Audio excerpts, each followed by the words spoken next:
Hey, this is Shell back here with the Daily Dose. At this point, the crowd has gone into the street and they're blocking now. They're blocking the traffic and the cops haven't walked off. Let's just go and check it out. Let's see what we can do. We're just going to walk on through here and see who we can get.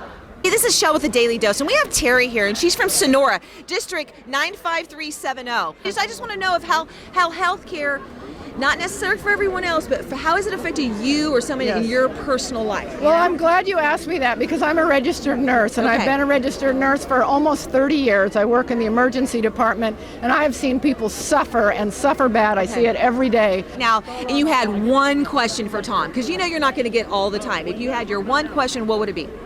As my adult life has been, dedicated to health care and for people, I would ask him, Trump promised us that we would love the new health care, and I have not heard anything, any plan, anything that I would remotely love, and I want to know what his plan is. And right, because it's been 12 days? Send him out! Send him out! Send him out! Send him out! Send him out! Send him out! Send him out! Send him out! Send him out!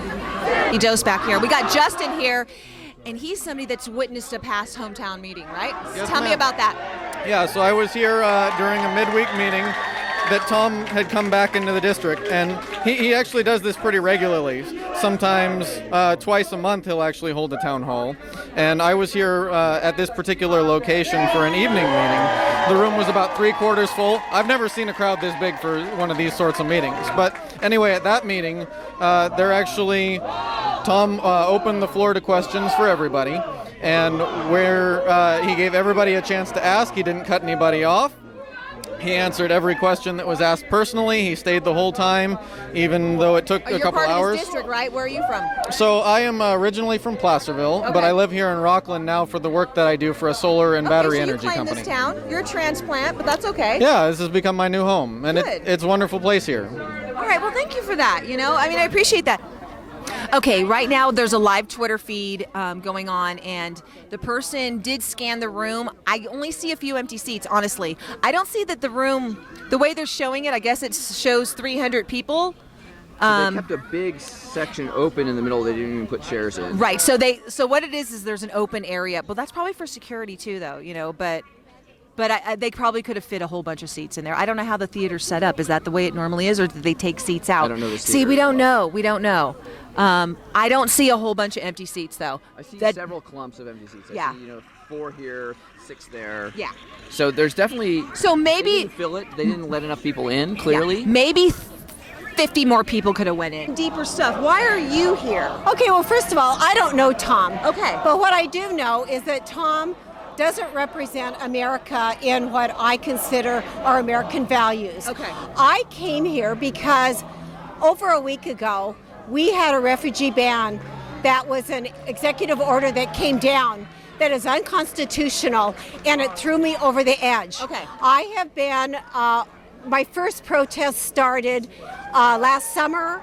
I walked in Sacramento, and I realized when that happened a week ago that there no longer could you sit back and feel like someone else was going to take care of our values that we hold in America.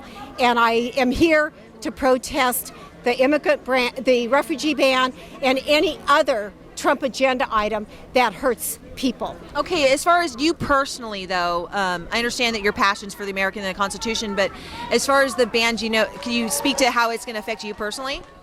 It affects me because I care about minorities. I care about people who are not represented equally like white America is represented. And I am not one that can enjoy my privilege. Do you feel you're more privileged? I am absolutely more privileged. I'm not as privileged as my husband because I'm a woman, but I am more privileged than any minority race. Okay, if I could give you a soundbite, if you could say one thing to Mr. McClintock, because he's here today, what could you say to him that he can maybe help for the next town hall meeting? Do you have no conscience? Okay, thank you. Police escorts.